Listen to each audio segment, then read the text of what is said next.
السلام علیکم ورحمۃ اللہ وبرکاتہ۔ اعوذ باللہ من الشیطان الرجیم، بسم اللہ الرحمن الرحیم۔ ان اللہ وملائکتہ یصلون علی النبی یا ایھا الذین آمنوا صلوا علیہ وسلموا تسلیما۔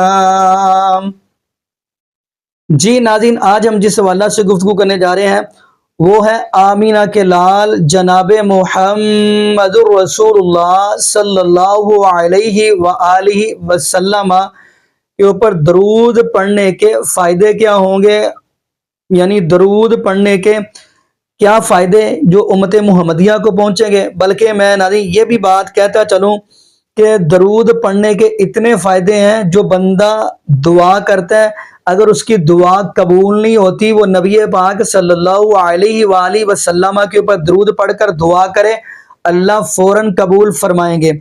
تو قبل اس سے کہ ناظرین ہم آگے گفتگو کریں، میں آپ کو ڈاکٹر طاہر القادری حافظہ اللہ تعالیٰ کی ویڈیو دکھانا چاہتا ہوں۔ پھر انشاءاللہ ناظرین آج ہم آپ کو درود کے حوالہ سے بڑے ہی یعنی کمال کے جملے یعنی نکتے سمجھائیں گے، اور یہ بھی ناظرین بات کرتا چلوں کہ درود پڑھنا چاہیے لیکن مسنون پڑھنا چاہیے، درود پڑھنا چاہیے لیکن مسنون پڑھنا چاہیے۔ تو آئیے ناظرین قبل اس سے کہ ہم آگے بات کریں تو ناظرین پہلے ہم آپ کو ڈاکٹر طاہر القادری حفظہ اللہ تعالیٰ کی گفتگو سنواتے ہیں، پھر انشاءاللہ ناظرین اسی حوالہ سے ہم بھی گفتگو کریں گے۔ تو آگے ناظرین مل کے ویڈیو دیکھتے ہیں۔ آقا علیہ الصلوۃ والسلام پر خود اللہ پاک کی ذات پڑھتی ہے، اللہ تعالیٰ پڑھتا ہے، پھر حضور علیہ الصلوۃ والسلام کی ساری امت پڑھتی ہے۔ تو درود پاک تو کسی ایک کی وراثت نہیں ہے، ساری امت پڑھتی ہے، اور صحابہ کرام سے لے کر اوپر ملائکہ پڑھتے ہیں۔ جب قرآن مجید میں تصریح آ گئی کہ سب ملائکہ پڑھتے ہیں تو کیا خبر وہاں بھی گوشہائے درود ہوں گے، حلقات درود ہوں گے آسمانی کائنات میں، بھلے اس طریقے سے نہیں جو آسمانی کائنات کا طور طریقہ اور نظام ہے اس کے مطابق حلقات ہوں گے، اکیلے بھی پڑھتے ہوں گے، مل کے بھی پڑھتے ہوں گے، اجتماعی طور پہ ملائکہ۔ تو جب اللہ کی ذات پڑھتی ہے اور ملائکہ پڑھتے ہیں اور ساری روئے زمین پر آقا علیہ السلام کی ساری امت پڑھتی ہے، کوئی اور عبادت نہیں جو اتنی کثرت کے ساتھ زمین و آسمان پر ہوتی ہو، سب کی اتنی کثرت کے ساتھ کوئی اور عبادت نہیں ہوتی۔ نماز، روزہ، حج، ابھی حج اور عمرہ ہم نے اعتکاف دیکھا، وہ بھی ایک منظر ہوتا ہے، یعنی ایک سمندر ہوتا ہے لوگوں کا، مگر وہ ایک ایسی عبادت ہے کہ جو وہاں پہنچا اسی نے ہی طواف کرنا ہے نا، باقی تو کوئی طواف دنیا بھر میں کوئی نہیں کر سکتا۔ نماز پڑھنی ہے تو جو نماز کے اوقات ہیں 5 اسی پہ ہر ایک نے نماز پڑھنی ہے۔ روزہ کی عبادت ہے تو سال میں رمضان المبارک کے مہینے میں کرنا ہے، اور کچھ لوگ جو حرمین شریفین، حرم مسجد نبوی میں اور کعبہ شریف میں زیادہ اہتمام ہوتا ہے پیر کا اور جمعرات کا روزہ اور ایام 20 کے 3 روزے، مگر یہ ایک مخصوص اوقات اور مخصوص دن ہیں، ہر وقت کے لیے کوئی عبادت نہیں ہے۔ زکوٰۃ سال میں دیتا ہے بندہ، صدقہ خیرات وقت کے ساتھ کرتا ہے، درود، اللہ کا ذکر اور استغفار یہ وہ چیزیں ہیں جس کے لیے کوئی وقت مقرر نہیں ہے۔ تو راؤنڈ دا کلاک پوری روئے زمین ہے، ہر وقت یہ لوگ اللہ کا ذکر کرتے ہوں گے، استغفار کرتے ہوں گے، درود پاک پڑھتے ہوں گے۔ یہ عبادتیں وہ ہیں، تلاوت ہوتی ہوگی قرآن مجید کی، یہ راؤنڈ دا کلاک چلتی ہیں، راؤنڈ دا کلاک چلتی ہیں۔ مگر ان ساری عبادتوں میں سب سے بڑھ کر جو چیز جو ذکر کیا جاتا ہوگا وہ درود پاک ہے۔ اب اس کو 13 سال ہو گئے، مگر یہ کہ 13 سال گزر کے بھی میرے علم میں پوری دنیا میں سے کہیں سے یہ نہیں آیا، پوری دنیا میں، کہ کسی نے اس طرح کا ایک نظام درود پاک کا ہم وقت پڑھنے کا ہمارے اس کام کو دیکھ کر ہی بنا لیا ہو،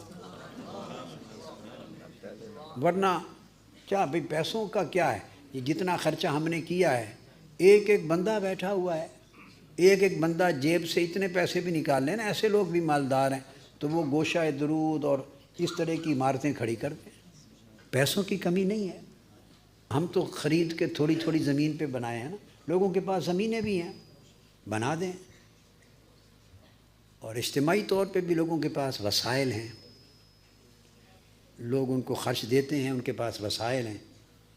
تو مقصد یہ ہے کہ وسائل کے اعتبار سے اگر کوئی تدبیر کرنا چاہے اور ایسا کوئی مرکز اور اس کا نظام وضع کرنا چاہے تو یہ چیز کوئی ناممکنات میں سے نہیں ہے۔ اجتماعی طور پہ بھی جماعتوں اور تنظیموں کے پاس، بعض جماعتوں، سب کے پاس نہ صحیح ہیں، اور انفرادی طور پہ ایک ایک بندے کے پاس بھی اتنے وسائل ہیں، لیکن یہ کہ باوجود اس کے ایسا نظام وضع کر دینا کہ ساری دنیا درود پاک کے نظام میں پروئی جائے اور اس کا ایک ہیڈ کوارٹر ہو درود پاک کا، گوشہ درود، اور اس کے ساتھ پھر دنیا بھر کے ملکوں سے حلقات درود کا نظام لوگ پڑھ کے ایک جگہ اس کو سینٹرلائز کریں۔ ایسا نظام میں نے دنیا میں کہیں سنا بھی نہیں ہے۔ اس کا مطلب یہ ہے کہ یہ اللہ پاک کا امر ہے، اس نے آپ کو چن رکھا ہے اس کام کے لیے، اس نے آپ کو اس کام کے لیے چن رکھا ہے۔ یہ اللہ کا انتخاب ہے، اللہ کی بڑی عظیم توفیق ہے۔ کیا بڑی توفیق ہے اللہ پاک کی، اللہ پاک کا بڑا انعام ہے۔ اس کی رونق کو آپ جب مہینے میں ایک بار یہ گوشہ درود کا جو ختم الصلاۃ علی النبی ہوتا ہے، دیکھیے آپ کے اجتماعات ہوتے رہتے ہیں، مشن کی دعوت کے لیے، فکر کے لیے، تنظیمی کاموں کے لیے، تدبیر کے لیے، منصوبہ بندی کے لیے، مختلف امور کے لیے، تعلیم و تربیت کے لیے، اعتکاف کے مواقع آتے ہیں، یعنی ہوتے رہتے ہیں۔ مگر یہ ختم الصلاۃ علی النبی صلی اللہ علیہ وسلم یہ ایک ایسا اجتماع ہے کہ اس میں آپ صرف اور صرف اور صرف آقا علیہ السلام کے درود پاک کی نسبت سے جمع ہوتے ہیں، صرف درود پاک کی نسبت سے جمع ہوتے ہیں۔ اور یہ ایسی نسبت ہے ایک ایسے عمل کی کہ اس عمل میں آپ اللہ رب العزت کے ساتھ شریک ہوتے ہیں۔ پڑھا تو ٹھیک ہے، آپ پورا مہینہ پڑھتے ہیں، ایک نظام کے تحت پڑھتے رہتے ہیں، مگر اس مہینے جب یہ جو نشست ہوتی ہے، مجلس ختم الصلاۃ علی النبی صلی اللہ علیہ وسلم، یہ منسوب ہے اس درود پاک کی طرف۔ اس میں جمع ہونے کی اور کوئی غرض نہیں ہوتی، دعوت، تبلیغ، تدبیر، تنظیم، منصوبہ بندی، تربیت، فکر، کوئی اور چیز اس کا مقصود نہیں ہوتی۔ جنت میں بھی ممبر لگیں گے اور کرسیاں لگیں گی جب جمعہ کے دن اللہ پاک کے دیدار کی مجلس جمے گی۔ ہر جمعہ کو ایک مجلس دیدار ہوگی۔ کیا بولیے، کیا نام ہوگا؟ یہ کوئی اس کے بینر نہیں لگے ہوئے ہوں گے، نہ کوئی ہولڈنگز ہوں گی، نہ بینر ہوں گے، ایسے لگے ہوئے نہیں ہوں گے۔ لیکن ایک بات ذہن میں رکھ لیں، میرا دل کہتا ہے، کیا؟ جو ریگولرلی درود پاک پورا مہینہ پڑھیں اور مجلس ختم الصلاۃ علی النبی اس نیت کے ساتھ، یہ حضور کے درود پاک کی نیت سے جا رہا ہوں، اس کو ریگولرلی زندگی بھر جاری رکھیں، میرا دل کہتا ہے کہ وہ جنت کی مجلس دیدار کو مس نہیں کریں گے، اس کے ممبر ہوں گے۔ انشاءاللہ تعالی اس میں آپ کو شریک کیا جائے گا اور اس کے اندر آپ کو کرسی دی جائے گی۔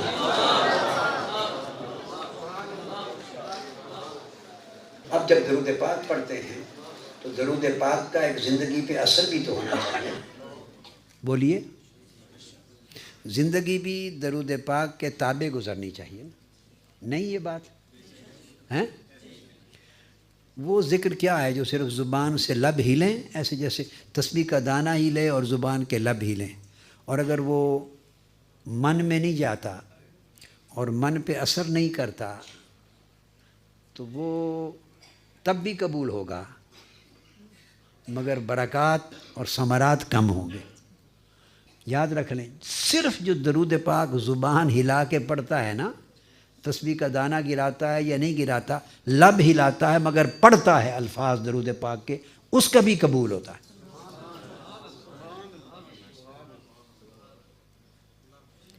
اس طرح کرنے والے ہر نمازی کی نماز کی شیورٹی نہیں ہے کہ قبول ہوگی،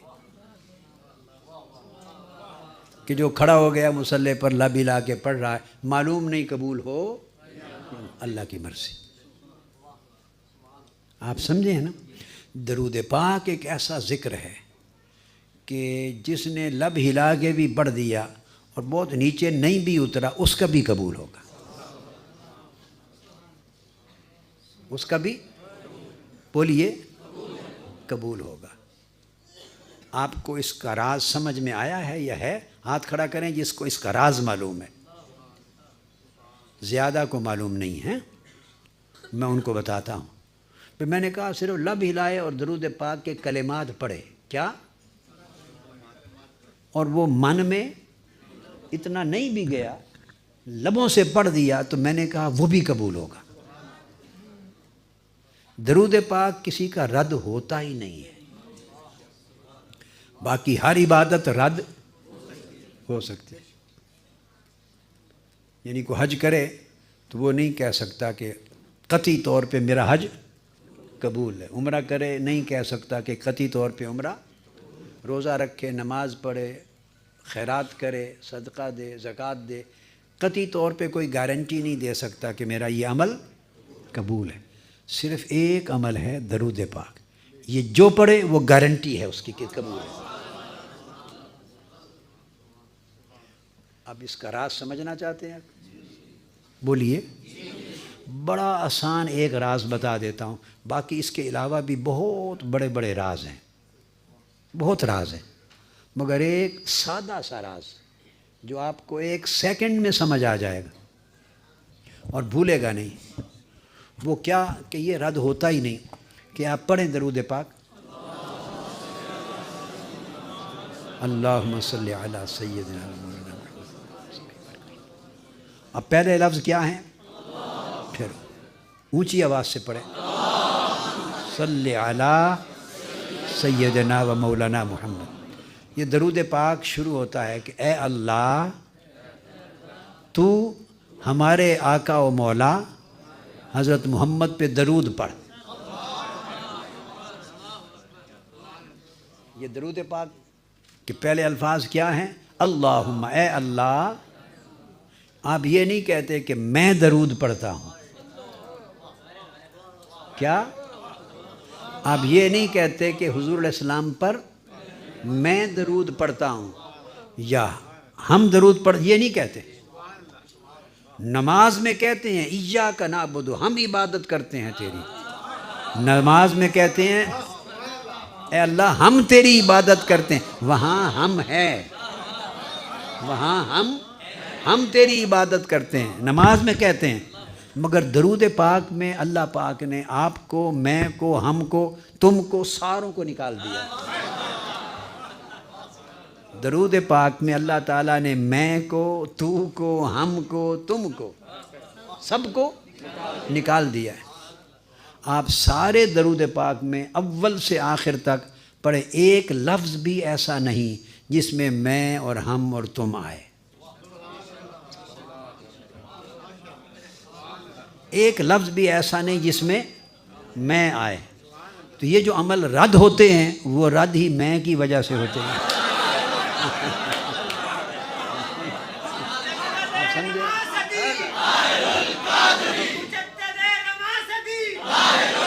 اب دیکھو نا، یہ جو عمل قبول نہیں ہوتے، یہ جو عمل قبول، کون سی شے ہے جو انہیں قبول ہونے سے روکتی ہے؟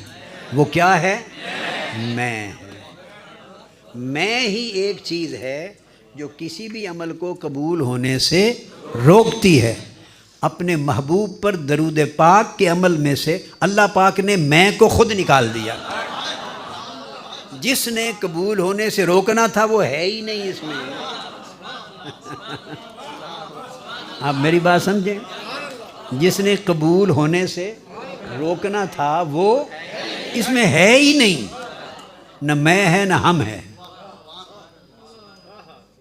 اور ہے کیا؟ یہ درود پاک صرف درخواست ہے. کیا ہے؟ اور درخواست آپ کی اپنی نہیں ہے کہ اللہ تعالیٰ میری دکان بڑھا دے، میرا رزق بڑھا دے، میری تنخواہ بڑھا دے، میرا کاروبار بڑھا دے، مجھے بیٹا دے دے، میرے بیٹی کی شادی کر دے، اولاد دے دے، گھر دے دے، قرض اتار دے. یہ اس طرح کی درخواست ہے ہی نہیں.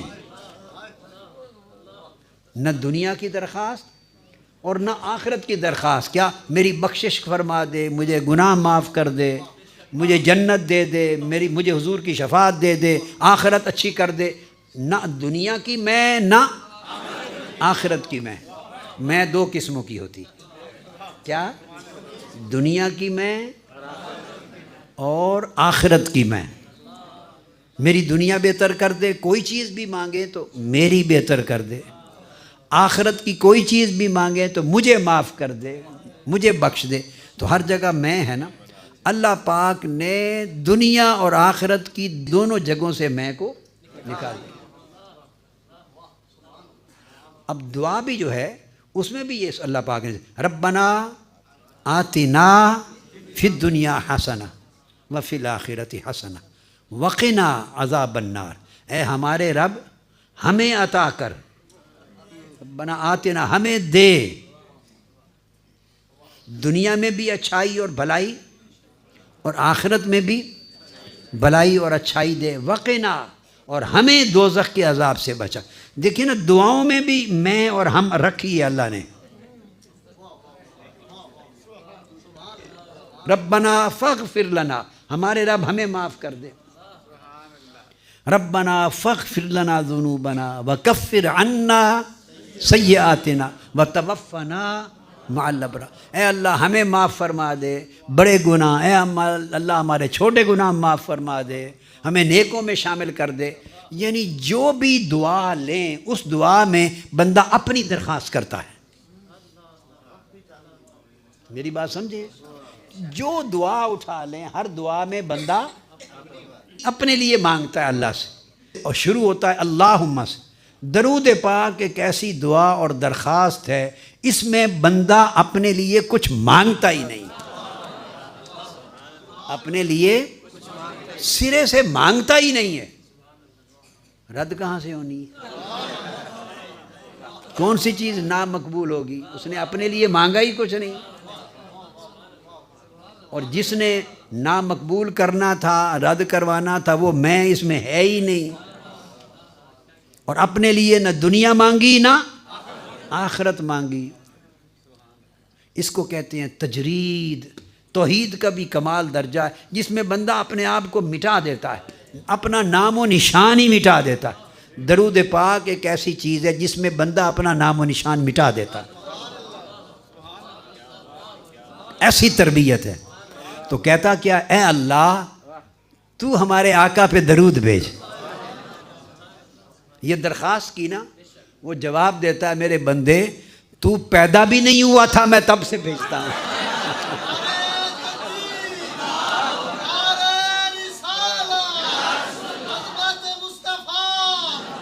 تو جب بھی درخواست کرتے ہیں اللہ قبول کرتا ہے. میں بھیجتا ہوں محبوب پہ درود، آپ کی درخواست قبول ہوتی ہے.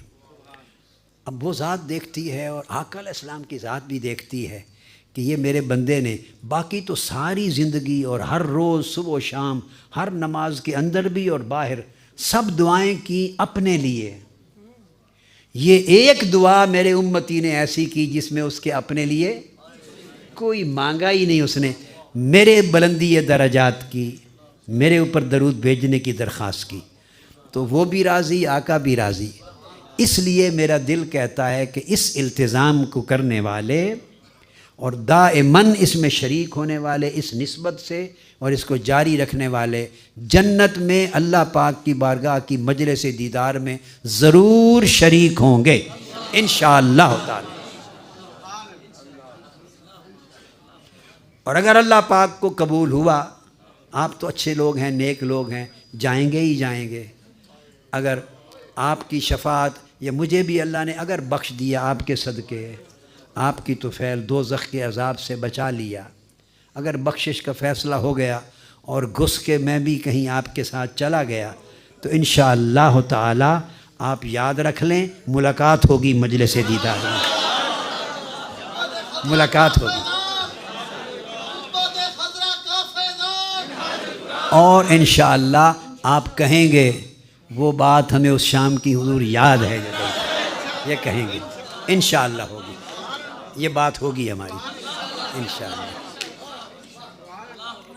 یہ بات ہوگی۔ آقا علیہ الصلوۃ والسلام کا یہ وعدہ ہے، تو اس لیے آپ عزم کر لیں اور باقیوں تک بھی پیغام پہنچا دیں کہ مہینے میں جب یہ محفل ختم الصلاۃ علی النبی آتی ہے، دنیا بھر کے کام کاج چھوڑ کے ڈائریوں پہ لکھ کے رکھ لیا کریں کہ یہاں تل دھرنے کی جگہ نہ ہو، اوپر بھی لوگ بیٹھے، اس کو مس کرنا ہی نہیں، اس کو مس، چونکہ یہ ایک ہی مجلس ایسی ہے مہینے میں جس میں اپنے لیے کچھ مانگنا ہی نہیں، صرف آقا علیہ السلام کے لیے مانگنا۔ تو جو اپنے لیے نہیں مانگتا اور صرف آقا کے لیے مانگتا ہے، آپ کو اندازہ نہیں اس کو آقا کتنا دیتے ہیں، اس کو، اور اللہ کتنا دیتا۔ چلو وما علینا الا البلاغ۔ جی ناظرین، آپ نے یہ ویڈیو مناظر فرمائی۔ ناظرین، اگر آپ سنن نسائی کی حدیث دیکھیں گے تو نبی پاک صلی اللہ علیہ وآلہ وسلم نے فرمایا، جو بندہ نبی پاک صلی اللہ علیہ وآلہ وسلم کے اوپر ایک مرتبہ درود پڑھتا ہے، 10 گناہ معاف، 10 درجے بلند، 10 نیکی اللہ عطا کر دیتا ہے۔ ناظرین، آگے جو جملہ ہے نا بڑا کمال کا ہے۔ ناظرین، اللہ پاک کا پاک کلام یعنی قرآن پاک جو ہمارے محبوب علیہ الصلاۃ والسلام کے اوپر نازل ہوا، آپ ناظرین قرآن کا ایک حرف پڑھیں گے، نقطہ بڑا کمال کا ہے، ایک حرف پڑھیں گے آپ کو قرآن کا ایک حرف پڑھنے سے 10 نیکیاں ملیں گی۔ یہ نبی پاک صلی اللہ علیہ وسلم کا فرمان ہے، قرآن کا ایک حرف پڑھیں کتنی نیکیاں؟ 10۔ جب آپ نبی پاک صلی اللہ علیہ وآلہ وسلم کے اوپر درود پڑھیں گے، آپ کو 10 نیکیاں بھی ملیں گی، 10 درجے بھی بلند ہوں گے، 10 گناہ بھی معاف ہوں گے، نمبر 1۔ نمبر 2، طبقات ابن سعد کے اندر علامہ ابن سعد رحمۃ اللہ نے بڑے کمال کے جملے لکھے، کیا فرماتے ہیں؟ کہتے ہیں ایک مرتبہ نبی پاک صلی اللہ علیہ وآلہ وسلم کے اوپر آپ درود پڑھیں، 10 نیکیاں، 10 درجے بلند، 10 گناہ معاف۔ اگلی بات کیا فرمائی؟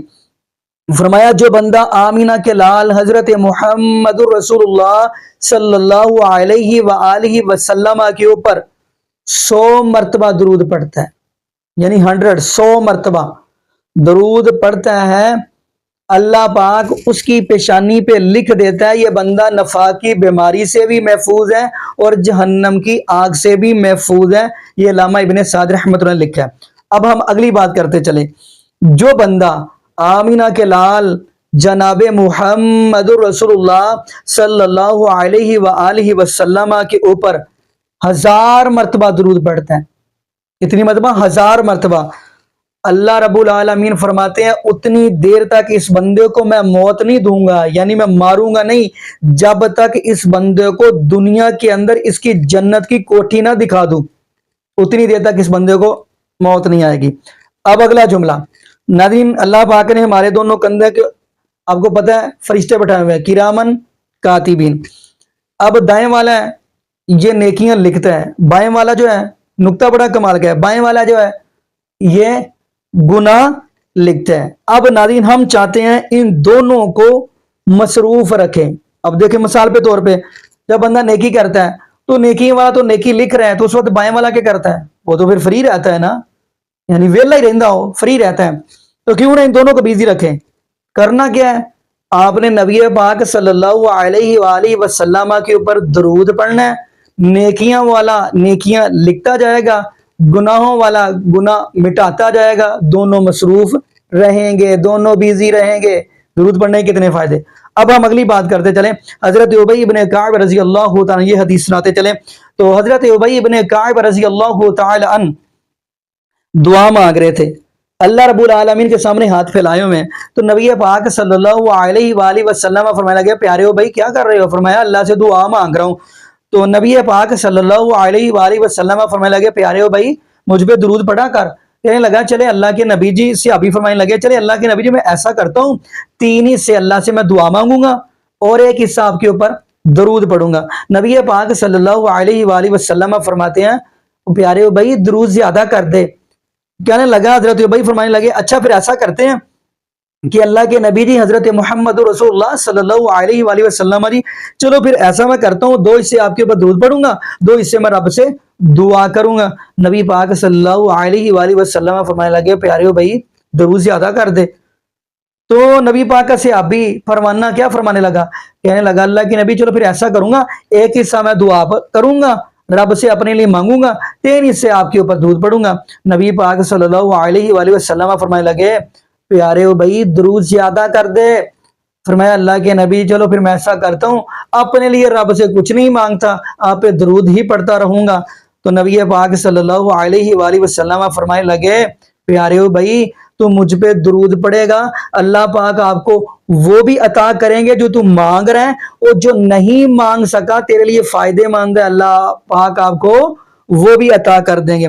لیکن ناظرین درود کون سا پڑھنا ہے؟ درود جس کی فضیلت ہے وہ ہے درود ابراہیمی، وہ ہمیں درود پڑھنا ہے۔ باقی انشاءاللہ ناظرین کبھی پھر موقع ملا جو نبی پاک صلی اللہ علیہ وسلم نے ہمیں درود بتلائے ہیں پھر انشاءاللہ ناظرین اسی واللہ سے بھی گفتگو ہوگی۔ باقی ناظرین یہاں پہ ہم دعا کرتے ہیں اللہ پاک ہمیں نبی پاک صلی اللہ علیہ وآلہ وسلم کی شریعت کے مطابق زندگی گزارنے کی توفیق دے، اور اللہ پاک ہمیں 5 وقت کا پکا اور سچا نمازی بنا دے، اور جتنے بھی بے اولاد جوڑے ہیں اللہ پاک سب کو نیک نورینہ صحت تندرستی والی ایمان والی لمبی زندگی والی اولاد عطا فرما دے۔